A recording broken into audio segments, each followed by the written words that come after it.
The marble foyer of the Ashford mansion stretches like a cathedral of wealth, and at 2:22 in the morning, every footstep echoes like a gunshot.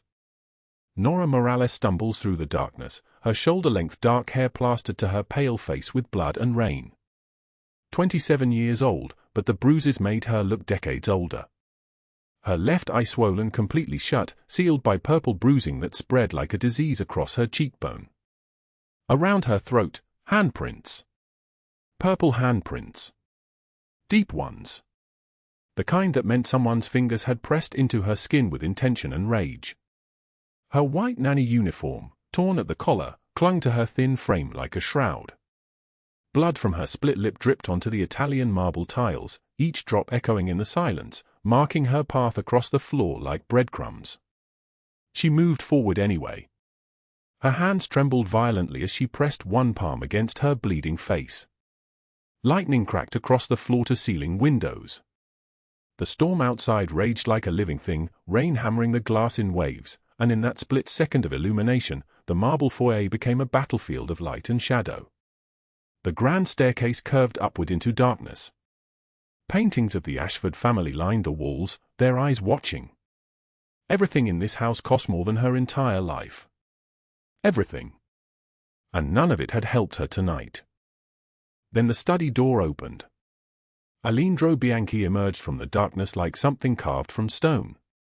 6'2", broad-shouldered, moving with the deliberate control of a man who owned the space he occupied. His black tailored suit hung perfectly, expensive in a way that went beyond price tags. It was woven from power and money and 43 years of never having to ask for anything twice. His dark hair was silvered at the temples. His eyes were storm gray, the color of thunder right before it breaks the sky. A thin scar ran from the corner of his left eye to his cheekbone, pale against his olive skin. Gold watch on his wrist. Silver rings on 2 fingers. Bruno and Dario flanked him, 2 men in matching suits who had learned long ago that their job was to stand silent and let their presence speak. All 3 of them went absolutely still. The room stopped breathing. Even the rain outside seemed to pause, as if the world itself was waiting to see what would happen next. Nora's breath came in shallow gasps. She did not look at them.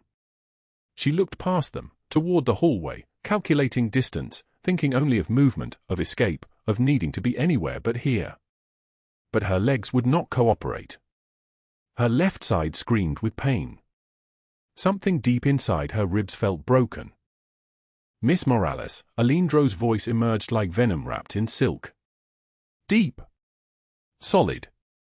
Like an oath spoken in a language that predated words. She stopped. Turned slightly.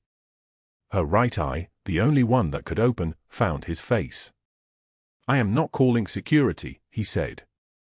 The statement hung between them like a blade. Around him, the air seemed to crystallize. Bruno's hand twitched toward his jacket, then stopped. Dario's jaw clenched. In 15 years of working for Alejandro Bianchi, they had never heard him speak to anyone like this. Never heard him say words that suggested protection. Never heard anything in his voice except command and discipline and the absolute certainty that the world bent to his will. But what she did not know was that Alejandro had been watching her for 3 weeks. Not because he cared about a maid in his household. Not because her job mattered. But because on a rainy afternoon, when the wind tore through Boston in sheets and the temperature dropped below freezing, he had reviewed the security footage from the gates. And he had watched Nora Morales stand in the downpour beside a child no older than 6. The child was shivering. The child had no coat. The child's lips were turning blue. He had watched her reach into her pocket. He had watched her pull out $5 bills. Everything she had. He had verified this later. A review of her bank account showed exactly $5 withdrawn that afternoon. $5 that took her from 17 to 5. From barely surviving to almost nothing. She had given it to that child without hesitation. Without calculation. Without asking for anything in return. She had crouched down in the rain and pressed the money into small frozen hands and said words he could not hear through the speaker, but her lips formed the shapes of comfort and promise.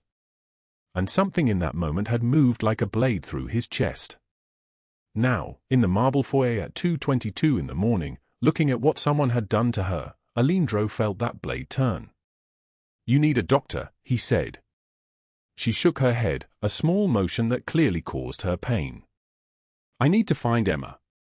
I need to find her, and I need to get to the shelter because the foreclosure notice said 3 days and I have $5 and I cannot lose Emma." The words came out broken, fractured, like shattered glass reassembling itself in real time. Alindro did not move. Did not respond. Simply stood there, watching her, and in that silence lived 1,000 questions that would take weeks to answer. In that silence lived also the beginning of something neither of them understood yet. Behind them, lightning illuminated the foyer once more. The marble tiles gleamed like water. The paintings watched. This would be the last night she remained invisible. But Nora did not know this. She only knew that she had nowhere left to go. Before we continue, drop a like if this story hits you. Share it with someone who needs to hear it and subscribe so you don't miss what's coming tomorrow. Every like is a message that tells us you want more stories like this, stories about invisible people who become unforgettable, stories about the broken and the powerful and what happens when their worlds collide. Now, let us go back to 3 weeks earlier, to understand how we arrived at 2:22 in the morning, at this moment, at this collision that neither of them saw coming. 3 weeks before the storm. 3 weeks before the marble foyer. 3 weeks before Nora Morales stumbled into the life of a man who would refuse to let her stumble alone. The shelter sat on Mercy Street, a converted warehouse in South Boston that smelled like old coffee and hope that had worn thin from overuse. The walls were cream-colored once, decades ago. Now they were the shade of compromise, neither white nor gray, caught in between. Nora pushed open the heavy door at 5:27 in the morning, her arms full of donated blankets and her mind already calculating. She had worked the night shift at the downtown diner, serving coffee to insomniacs and truckers. $42 in tips. 38 cents in her pocket before that. $42.38. Minus the bus fare. Minus the soup she bought Emma for lunch. That left her with $39.12 to stretch across the next week. The shelter's rent was due in 14 days. $1,875 due in 14 days. She had $132 in the world. The math never changed. The problem never solved itself. The numbers just got smaller. Vivi, look what I made. A small voice cut through her calculation, and Nora felt something in her chest crack open, the way it did every single time. Emma came running, 5 years old and moving like sunlight, her blonde hair tangled from sleep, her face painted with the kind of joy that seemed impossible given that she slept on a donated mattress in a room with 12 other children. In her hands, she held a drawing. Crayon on paper. Purple and yellow and blue, all the colors bleeding into each other like the world had not quite learned how to have boundaries yet. "This is you," Emma said, pointing at a tall figure made of orange crayon. "And this is me. And this is our house with the red door." The house had never existed. The red door was imaginary. But Emma drew it every morning with fresh hope, as if this time, today, somehow the crayon lines would become concrete. Somehow this drawing would transform into walls and a roof and a place where nobody ever had to leave. Nora crouched down, her knees cracking. She was 27, but her body moved like 50. "This is beautiful, Emma. The most beautiful house I have ever seen." "When we get our house," Emma said, her small voice carrying absolute certainty, "we can paint the door any color we want." "What color would you choose?" "Green," Nora said without hesitation. "Deep green, like the forest." "I love that." Emma tucked her small hand into Nora's. "Everyone else leaves. I do not want Vivi to leave."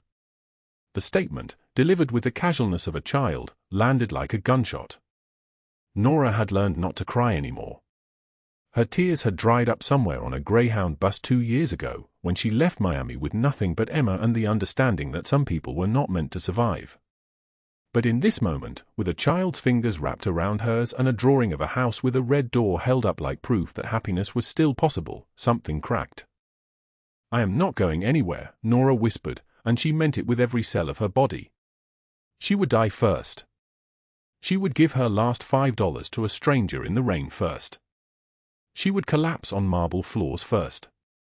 The foyer, the storm, the bruises, the blood, none of that had happened yet. The future was still hidden, still waiting, still merciful in its opacity. But the choice had already been made. The converted closet was barely 6 feet wide. Nora Morales could touch both walls if she stretched her arms out, fingers grazing the peeling paint that had been cream-colored sometime in the previous decade. The cot beneath her was thin, the blanket thinner, and the single window, no bigger than a showbox, looked out onto the service alley behind the Ashford mansion in Boston's Back Bay neighborhood. It was 6:56 in the morning when her eyes opened. No alarm was necessary. Her body had learned to wake before dawn the way animals learn to sense danger. She rose slowly, joints cracking like old wood. At 27 years old, her hands looked 60. The skin was rough from cleaning products, the nails broken short, and small scars mapped the backs of her knuckles, evidence of years spent scrubbing other people's homes. She dressed in the dark, plain black pants, white button-up shirt, black flats worn thin at the heels. A uniform not written down anywhere but understood completely. Invisible. That was the point. The Ashford mansion was already beginning to stir. Somewhere above her, in rooms that cost more than she would earn in 10 years, the family was waking. Nora moved through the kitchen corridors like a ghost, quiet, faithful, invisible.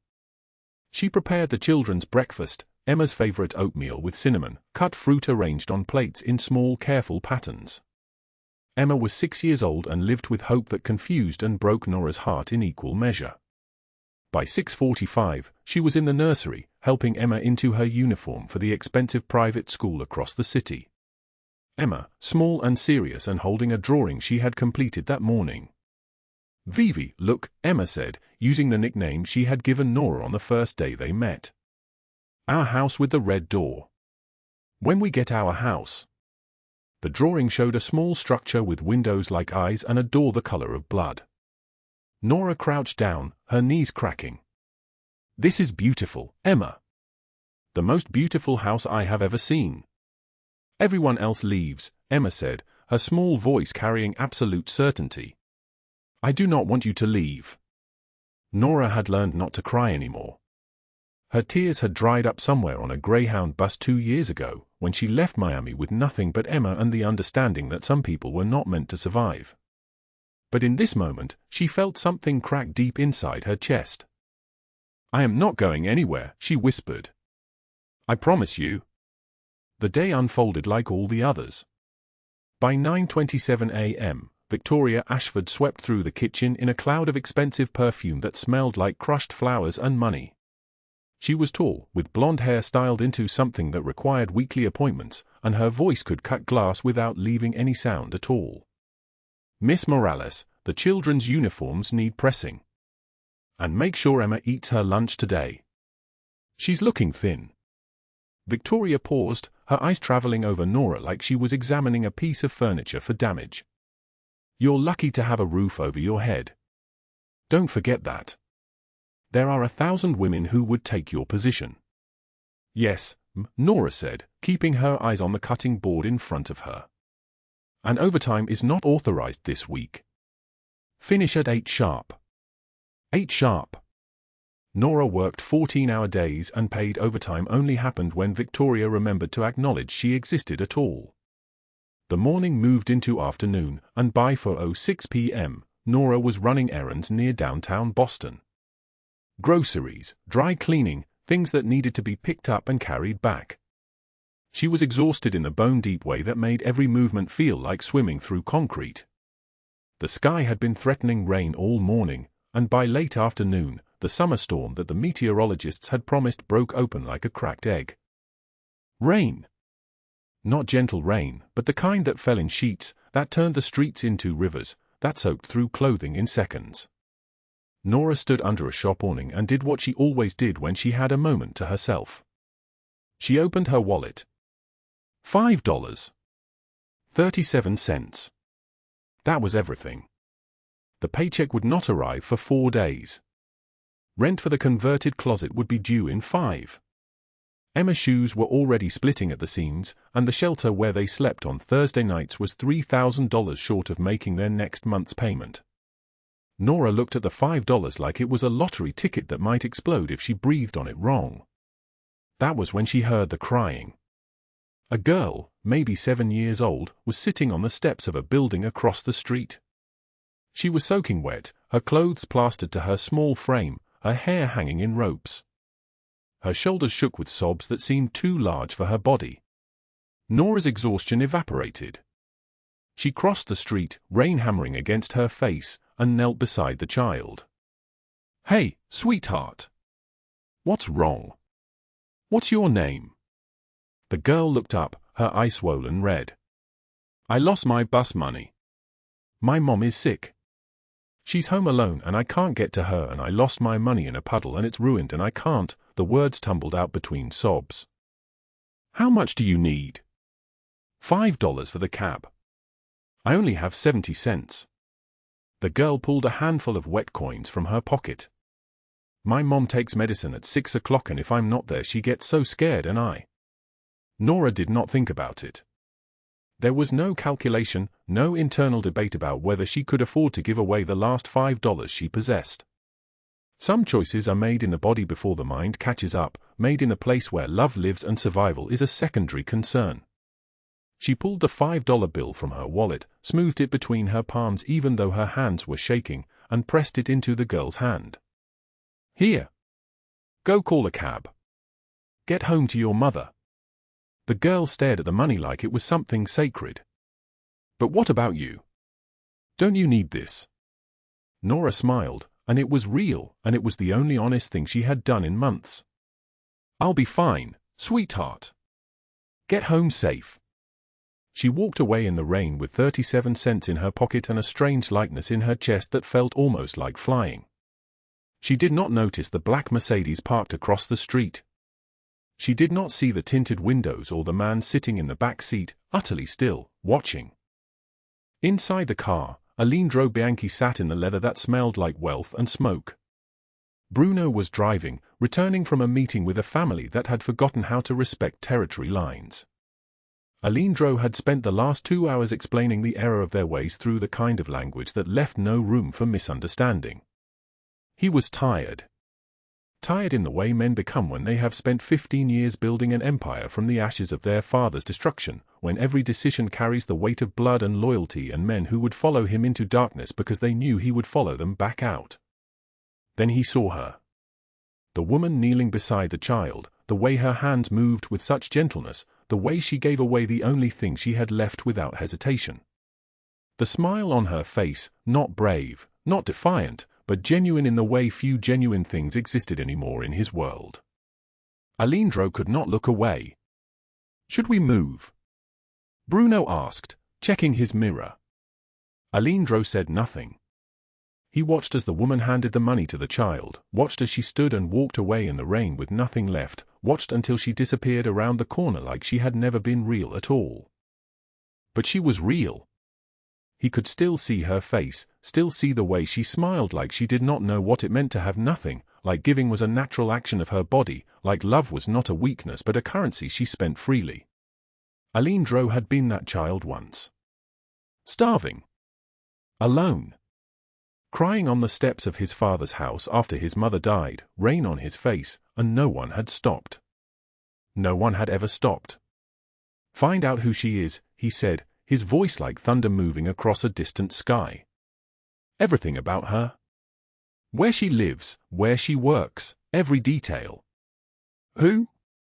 Bruno asked. "The woman. In the rain. The one who just gave away her last $5. Bruno's eyes found her in the mirror, already disappearing into the downpour. "Boss, we don't even know her name." "Then find it," Alejandro said quietly. "Find her." The rain kept falling. The city kept moving. And somewhere in the converted closet behind the mansion, Emma was drawing another house with a red door, unaware that everything was about to change because of a choice made in the rain, a choice that would set in motion events that neither of them could have anticipated, a choice that would eventually prove that sometimes family is not bound by blood but by those who choose to stay when the storm arrives. The rain hammered against the windows of the converted shelter like 1,000 tiny fists demanding entry. Nora Morales sat alone in the darkness of the director's office at midnight, the fluorescent light casting her face in sickly green, and spread before her on the desk were papers that told a story of drowning. The foreclosure notice. The final notice. The number that had haunted her for weeks, $125,000. Due in 48 hours. After that, the doors would close. 15 women. 8 children, including Emma. All of them would spill out onto the November streets with nowhere to go. She counted the money again. $847. She had checked the math 7 times, hoping somehow the numbers would rearrange themselves into salvation, but they never did. Her hands trembled as she gathered the bills, as if trembling might make them multiply. Down the hallway, she could hear the soft breathing of sleeping children, the occasional nighttime whimper from the younger ones who still had nightmares about the places they'd escaped from. The office door opened without a knock. Nora's head snapped up. A man stood in the doorway wearing an Italian wool coat that probably cost more than she made in a year, water dripping from the shoulders onto the shelter's worn linoleum floor. Behind him, the hallway was empty. The bodyguards had waited outside. In the sickly light, she recognized him immediately. The wound she had bandaged 3 days ago at the Ashford mansion. The man whose name she'd heard whispered in dark tones by the kitchen staff. Alejandro Bianchi.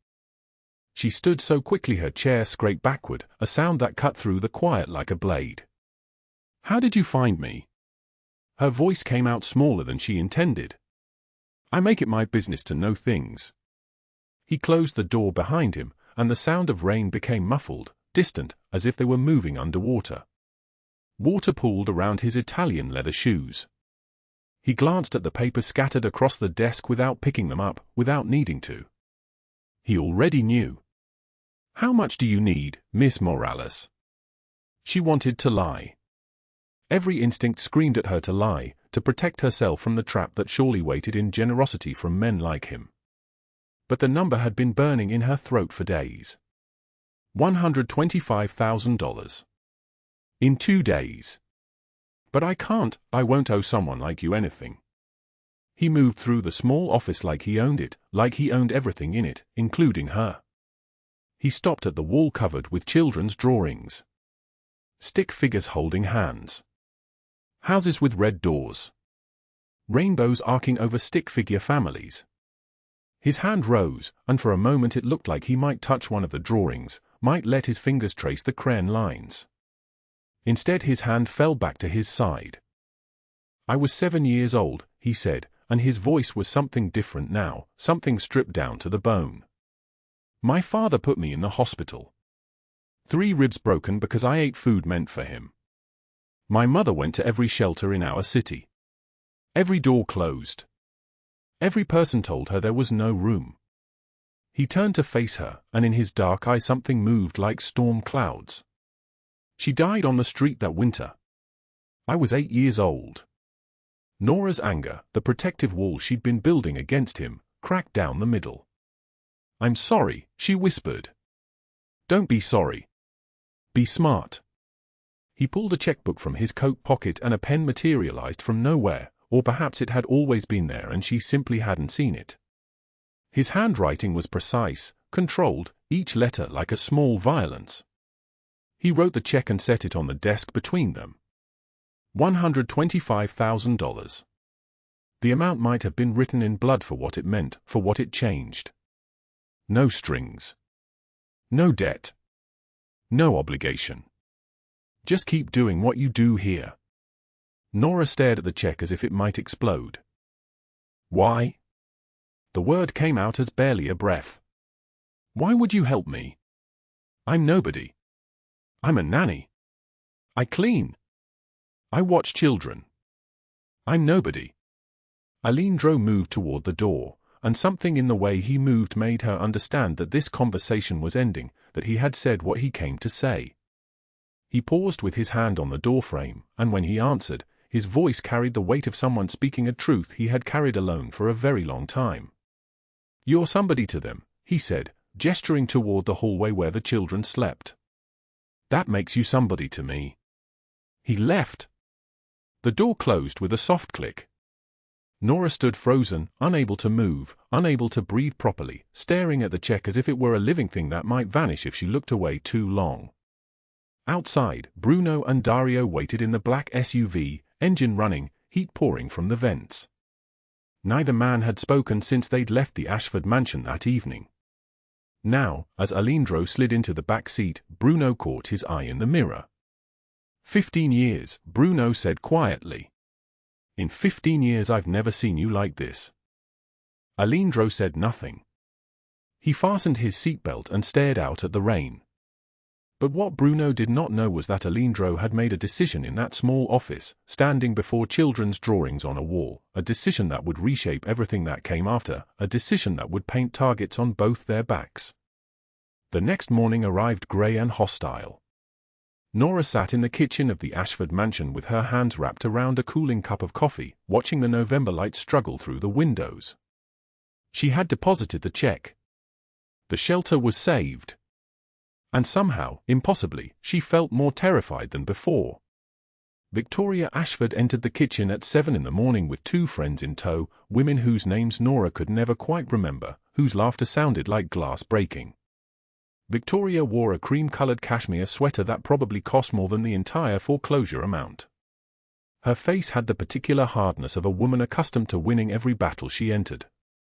"Miss Morales," Victoria said, and the way she pronounced the name made it sound like an accusation. "We need to discuss your employment." Nora stood. "Of course, Mrs. Ashford. Where did you get $125,000? Victoria's eyes were predator eyes. "A nanny's salary couldn't possibly accumulate that amount. So I'm wondering. Did you steal from us? Did you sell information? Or did you sell something else?" The implication hung in the air like poison gas. Her friends gasped on cue, perfect supporting actresses in whatever performance Victoria was staging. "I would never."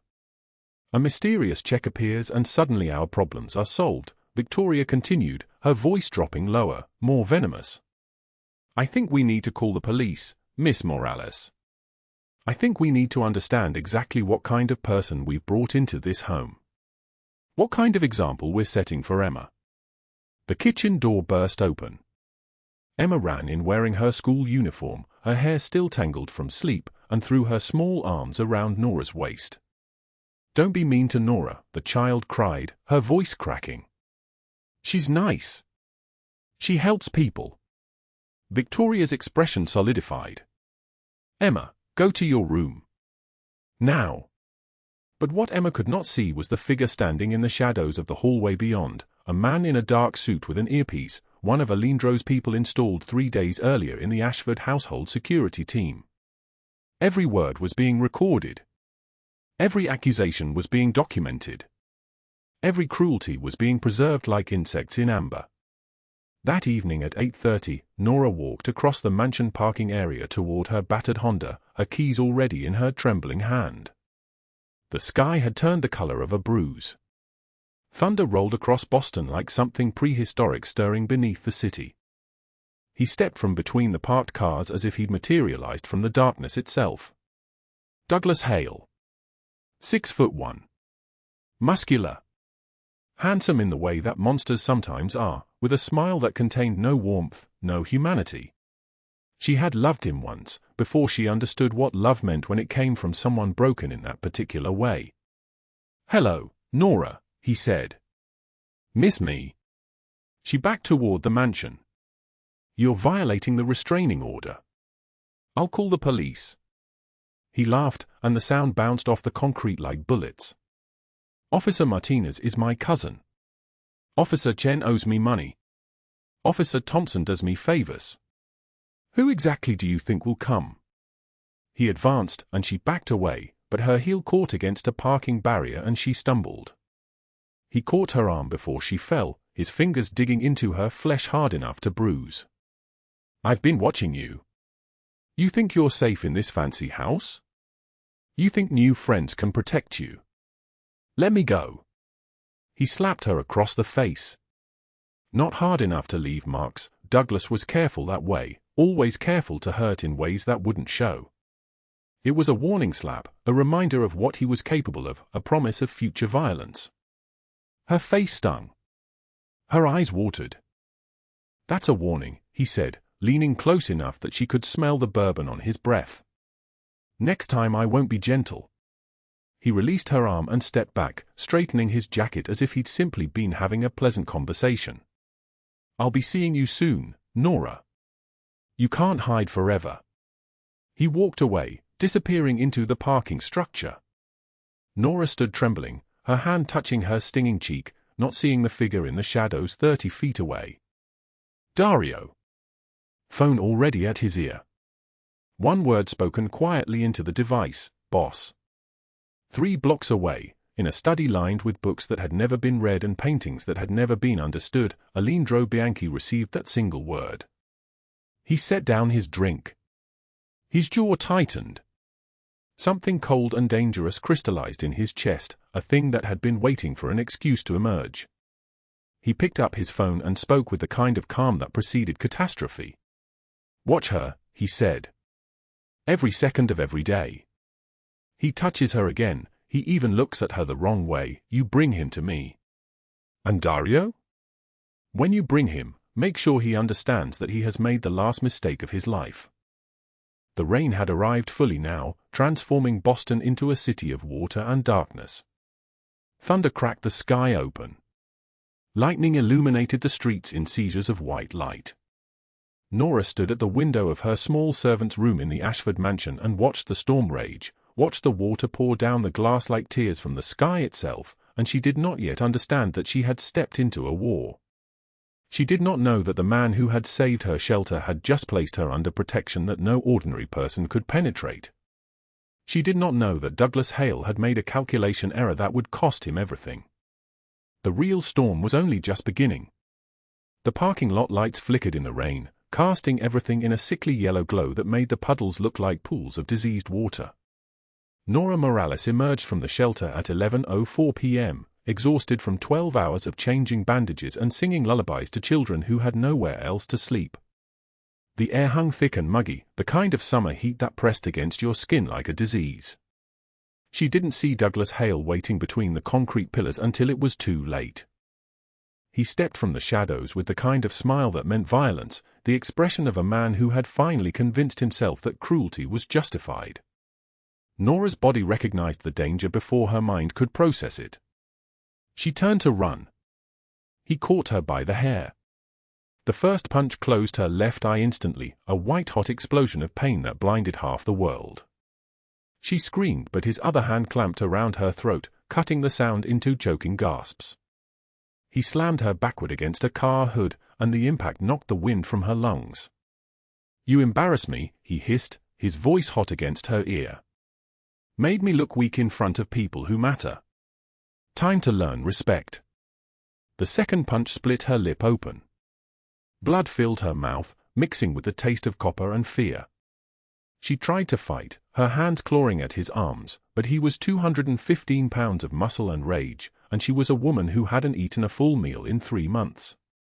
He was too strong. He was always too strong. He wrapped both hands around her throat and slammed her head backward against the hood again. And again. The world fractured into stars and pain. "Please," she choked out, but the sound barely whispered past his grip. "Please, I'm sorry, I'm sorry." The third punch drove into her ribs. She felt something crack, a sound like dry wood breaking, and suddenly breathing became a negotiation between her lungs and agony.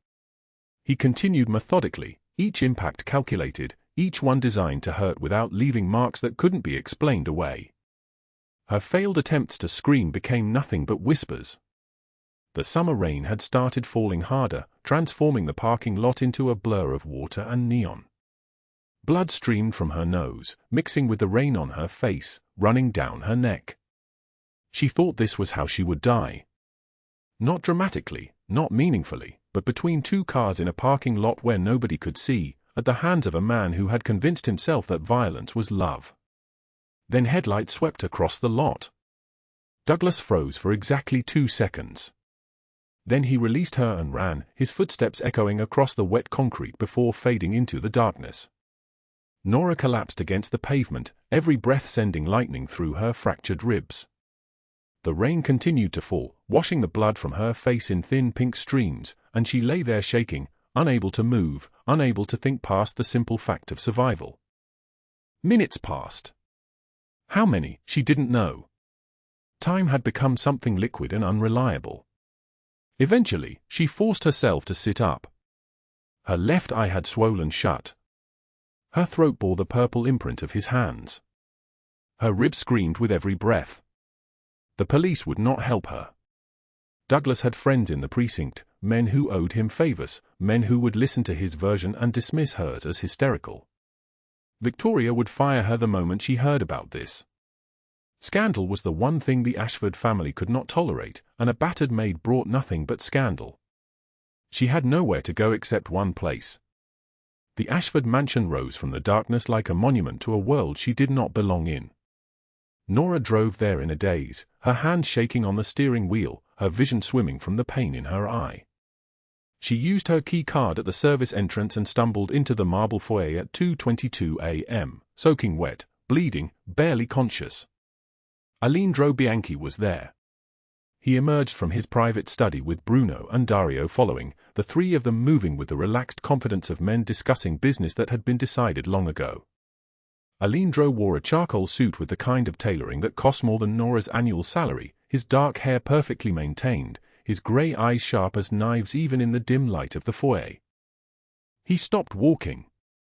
The other men stopped with him.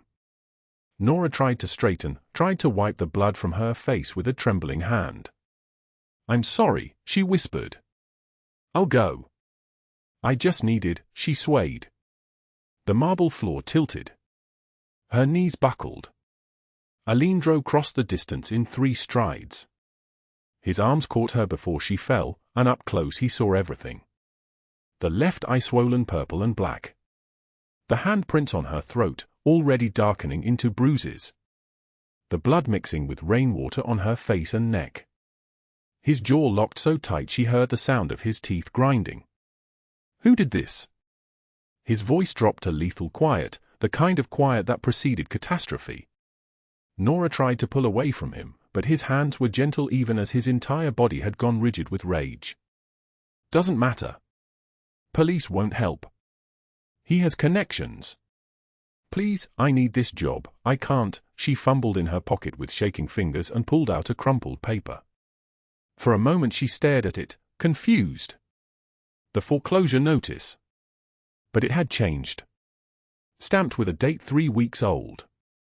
Marked paid in full. Her mind couldn't make sense of it. Then she found the other paper beneath it.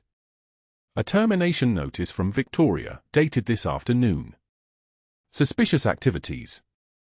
Unfit to work around respectable people. Effective immediately. Douglas Hale, Nora said, her voice breaking. "My ex.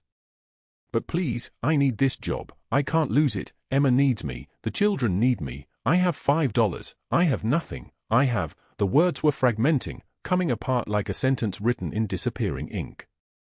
Alejandro guided her to a leather chair in the foyer, his movements careful, controlled, the way a man handles something precious. "Bruno," he said without looking away from her. "Get the doctor. Now." "Already calling," Bruno said, phone at his ear. "Dario. Find Douglas Hale." Dario nodded and was gone, his footsteps echoing toward the service exit. Alejandro knelt in front of Nora so they were eye level, and his voice became something different, something that carried weight like a cathedral carries silence. "You are safe now. I promise you, he will never touch you again." But Nora was shaking her head, the one good eye streaming tears. "You don't understand. He has cop friends. He always finds me. He'll say I provoked him, he'll say I deserved it, he'll say..." Nora, Alindro said, and the way he spoke her name made her stop. He threatened what is mine. That was his last mistake. The word mine hung in the air between them like a blade. At 4:44 a.m., Douglas Hale woke to find 12 men in black surrounding his bed. They moved without wasted motion, without hesitation, their hands perfectly steady as they hauled him from the sheets. He was still naked, still confused with sleep, and when his mind finally connected the pieces of what was happening, he tried to fight. Bruno was faster. One hand on Douglas's throat, another on his wrist, movements economical and precise. Douglas struggled, but he was learning something that night that would become the fundamental truth of his remaining existence. There were levels of power in the world, and he had been operating at none of them. "You can't do this," he gasped. "I know people. I'll call." Dario ripped his phone from the nightstand and crushed it under his shoe. They dragged him screaming into a black van waiting outside his apartment building. The screaming continued for the duration of the drive, animal sounds of panic and rage, the sounds of a man realizing that the universe had finally decided he had exceeded his usefulness. 3 blocks away, in a warehouse that had been designed specifically for this purpose, the Antonelli family received a gift. Douglas Hale was presented to them bound and gagged, a payment for a territorial dispute that had lasted months. The Antonelli lieutenant looked at Bruno with understanding that required no explanation. "This the cop-connected muscle who's been moving product in our territory?" the lieutenant asked. Bruno nodded. "All yours. No strings attached." Douglas realized what this meant just as the lieutenant smiled. The smile was the worst thing that had happened to him so far, worse than the beating in the parking lot, worse than waking up surrounded by strangers. Worse because it was the smile of a man who had all the time in the world to make him understand the nature of his mistake. "Please," Douglas said, and the word came out as a whisper because his vocal cords had forgotten how to produce anything but begging. "Please, I'll disappear. You'll never see me again, I swear." The lieutenant's smile widened. "You're absolutely right about that." They dragged him into the darkness. He screamed for as long as his lungs could produce sound, and then he stopped screaming because screaming required hope that someone would come to save him. There was no one coming. There would never be anyone coming. The Antonelli family did not kill their acquisitions. That would be too quick, too easy, too merciful. Instead they kept them, used them, broke them down into component parts of suffering that lasted years and years and years. Douglas Hale had made the calculation that violence against a woman who did not matter would go unanswered. He had believed himself insulated by connections and circumstance. He had been, as it turned out, catastrophically wrong about nearly everything. Meanwhile, on the other side of the city, Victoria Ashford descended the marble staircase of her mansion at 6:15 a.m. to find federal agents in her foyer. They wore suits that cost less than her shoes and carried warrants that felt like death sentences written in legal language. The lead agent was a woman named Chen with eyes that had seen too many people like Victoria, women who believed the rules were suggestions, recommendations for other people. She read Victoria's rights with the kind of precision that suggested she had done this 1,000 times and would do it 1,000 more. "Victoria Margaret Ashford, you have the right to remain silent." The embezzlement from charity funds. The tax fraud spread across 7 dummy corporations. The blackmail schemes targeting state senators. The documentation was meticulous, obsessive, the work of someone who had spent months collecting pieces of her destruction like a child collecting shells on a beach. Alindro had spent for months gathering every secret Victoria had ever kept, every illegal decision she had ever made, every cruelty she had justified in the name of reputation. He had delivered it all to federal authorities with a kind of anonymity that ensured no retaliation was possible. Victoria's face crumbled as the reality descended on her like a collapsing building. Her social empire, constructed over 40 years through calculated charity galas and strategic marriages, was finished. The cameras flashed as agents led her toward the door in handcuffs, and her society friends, the one she had spent decades cultivating, turned away, suddenly unable to see her at all. Her husband was already on the phone with his lawyer, already preparing his testimony against her, already calculating how much of the family fortune he could save by denying he had known anything about her schemes. Victoria looked up and saw Alindro standing in the doorway, his expression utterly cold. Understanding descended on her like a blade. This was not random federal investigation. This was precision. This was a man deciding that someone who had threatened what was his would be systematically dismantled. Both villains destroyed in their own ways. Douglas disappeared into a criminal underworld where he would spend the rest of his life owned by men who showed no mercy. Victoria facing 40 years in federal prison and complete social annihilation, her name erased from every charity board, her face absent from every photograph that society deemed acceptable to remember. Justice, not death. Death would have been too quick, too easy, too merciful. Instead, they would live with the consequences of their choices for as long as life remained available to them. 3 months had passed since the night Nora Morales stood in the Ashford mansion's marble foyer, bleeding and broken. 3 months of healing that looked nothing like the movies promised. The physical scars faded first, the bruises around her throat melting from purple to yellow to gone, the swelling in her left eye receding day by day until she could see her full face in the mirror again. But the scars you cannot see take longer. She stood now in a small apartment on Beacon Hill, one room barely larger than the closet she used to sleep in at the shelter. Alindro had arranged it. She had insisted on paying rent from her new salary, and he had accepted $1 per month, a compromise that preserved the one thing she needed more than safety, her dignity. The walls were white, almost empty. A single bed with clean sheets she washed every Sunday. A kitchen table where she studied for her child psychology classes 3 nights a week. A window that faced east, so the morning light came in like a blessing. Nora moved through her apartment like someone learning to be gentle with herself. Therapy twice a week on Wednesdays and Fridays. Self-defense classes on Monday evenings where she learned that her body could be a fortress instead of a liability. A savings account now with $847 in it, money she had earned with her own hands, doing honest work for the kind family Alindro had vetted personally.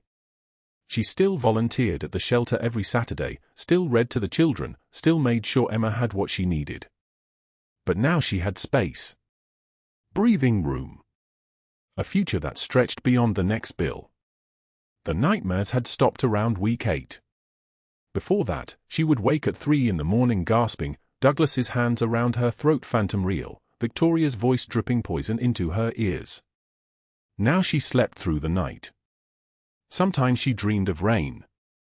Sometimes she didn't dream at all. What she noticed most was the silence. Not the oppressive silence of waiting for violence, but the quiet of a life that was hers alone. She could make tea in the morning without calculating if she could afford it. She could buy a book from the used store without guilt. She could sit in the park on a Saturday afternoon watching Emma play on the grass, genuinely laughing at something the child said, and feel nothing except the warmth of the sun and the lightness of being alive. Alindro's presence was like a tide that came in and went out without drowning her. Small gestures arrived unannounced. A book left at her door on topics she mentioned wanting to read, narratives about resilience, memoirs by women who survived. Her car mysteriously repaired when the engine light came on, the bill mysteriously paid. Flowers on the anniversary of her sister's death, white lilies with no card, but she knew. He knew everything about her now, the broken parts and the healing ones, the memories she could not speak aloud. But he kept distance. That was the thing that confused her most, the way he stepped back, never pushed, never demanded anything from her but time. In those first weeks she had waited for the transaction, for him to come to her and say that protection required payment. It never came. The guards who followed her to work, to class, to the shelter faded back. She had not seen them in weeks. By month 2 she wondered if she had imagined them. By month 3 she understood that she had not been followed because she needed protecting. She had been protected because Alindro had decided it was his responsibility, and once Alindro decided something, it simply became true. The shelter was thriving now in ways that felt impossible. The foreclosure notice, that crumpled paper that once meant the end of everything, had been paid in full. Alindro's foundation had funded renovations, supplies, staffing. The building on Brighton Street now had working heating, new beds, a kitchen that could feed 50 people instead of 20. Children who would have slept in their cars now slept in clean rooms with their names on the doors. The wait list was still long, but it was a different kind of long, the kind that meant hope. Nora sat reading to the children one Saturday afternoon, a book about a girl who found strength in places she did not know she had it. Emma sat closest to her, the way she always did, leaning against Nora's shoulder with the weight of complete trust. The other children sprawled across the carpet like flowers seeking light. Their voices made a sound like bells, laughing, asking questions, inhabiting the present moment so completely that the past simply ceased to exist. The door to the reading room opened. The children did not look up. Nora did. Alejandro stood in the doorway holding a check in his hands. He wore a black suit that cost more than Nora made in a year, a white shirt open at the collar, and the expression of a man who had just given something he could not take back. Bruno and Dario stood behind him, trying to look like protecting the Mafia boss while watching children read was a completely normal Sunday activity. Emma jumped up and ran to Alejandro. "Are you the man who gave us the beds?" she asked.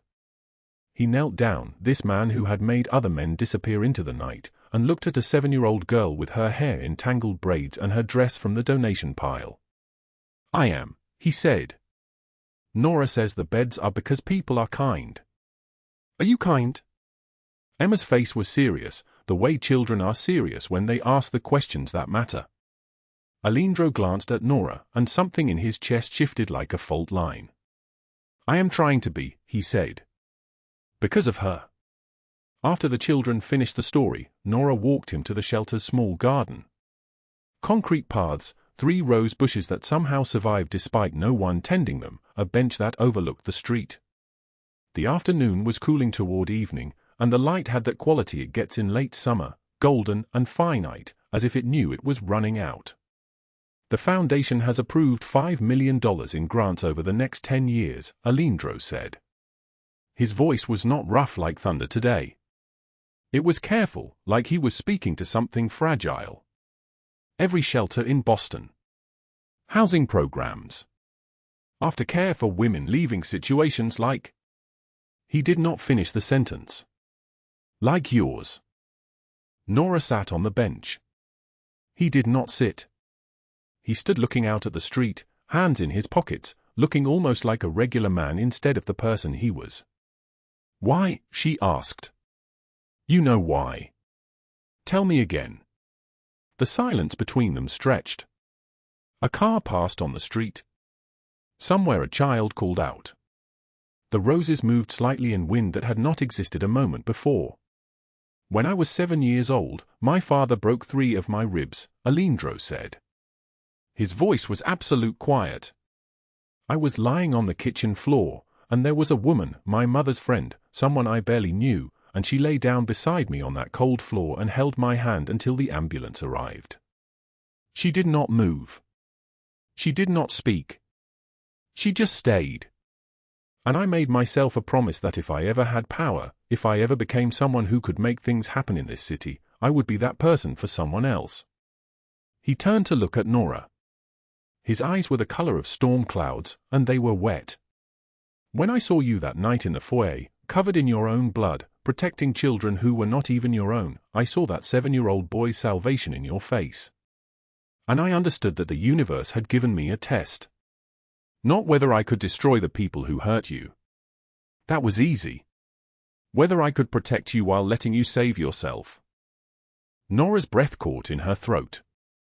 She stood up. "I'm not broken anymore," she said. He smiled, and the smile was the most human thing she had ever seen on his face. "You were never broken. Just battered. There is a difference." She reached for his hand.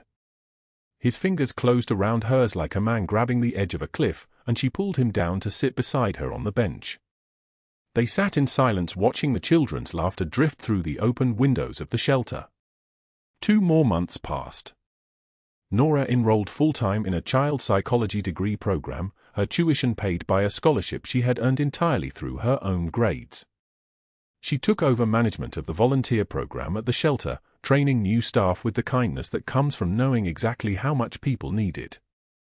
She began writing a book about surviving domestic abuse, chapters accumulating on her laptop like a bridge being built toward something she could not yet name.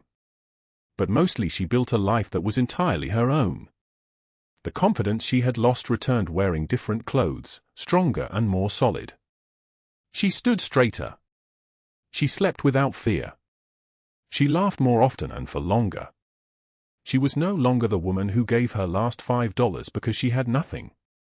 She was becoming someone entirely new, not defined by survival but by choice. 5 months after the beating, the shelter held its 5-year anniversary celebration. The building on Brighton Street was full of families, children, volunteers, donors. Light poured through windows that Douglas had never seen and Victoria would never recover from. Emma arrived holding the hand of her adoptive father, Victoria's ex-husband, who had divorced his wife and fought for custody of the foster daughter he had come to love. Emma ran straight to Nora and wrapped her arms around her waist. Nora stood in the center of the party wearing a simple blue dress, her hair pulled back, genuinely happy in a way that was not fragile anymore.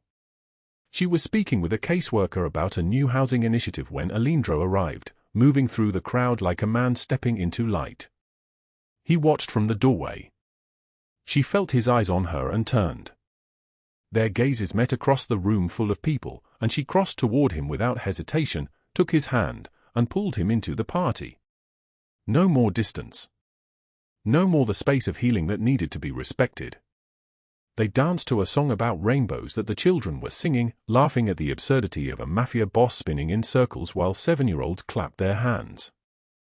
Bruno and Dario watched from the corner, shaking their heads in amazement at their boss acting human, acting happy, acting like the kind of person who belonged at a children's party instead of in the spaces between darkness. Later, Nora pulled Alindro to the shelter's garden. The roses had bloomed. Someone, probably him, had arranged for someone else to tend them, because that is what you did for things you cared about. "I have been thinking about what you said," Nora began. "About being the person you needed as a child." He started to speak, but she held up her hand. "My whole life I poured everything into children who were not mine. I gave my last $5 to a stranger because I could not do anything else with it. I spent 28 years taking care of people and never imagined anyone would take care of me. But you did. Not with money. Not with protection that felt like control. You saw me." Tears were in her eyes, but they were not tears of pain. "You saw the real me. The person underneath the bruises and the fear. You protected me without owning me. You saved my life by giving me space to save myself." Alindro stepped toward her. "You made it easy. You are the strongest person I have ever met." "I am not." "You are. You survived Douglas Hale. You faced down Victoria Ashford. You rebuilt your entire life from absolutely nothing. You did that. I only made sure you had a safe place while you were doing it." She kissed him then, certain and soft. When they pulled apart, she whispered, "Thank you for choosing me." "Thank you for letting me," he said. They stood together in the garden as children's laughter drifted through the open windows. The shelter was full of light and life, built on kindness that had started with $5 in the rain. Built on the choice to stay when the storm arrived. Built on the truth that sometimes the smallest gesture ripples outward to reshape the world. Sometimes the smallest acts of kindness echo the loudest. Nora gave $5 when she had nothing, and that gesture of compassion touched a man who had built walls around his heart, protected children who had nowhere else to go, built a family from broken pieces. Douglas Hale vanished into darkness. Victoria Ashford fell from her throne. But the people who chose kindness over cruelty, protection over control, love over fear, they built something that would last forever. If this story moved you, tell us in the comments what you would have done in Nora's position. Would you have given your last $5? Would you have trusted Alindro? Share this story with someone who needs to remember that kindness is never wasted and that protection can come from the most unexpected places. Like this video, subscribe to the channel, and remember, your story is not over yet. Sometimes the storm is just the beginning. Family is not always bound by blood but by those who choose to stay when the storm arrives.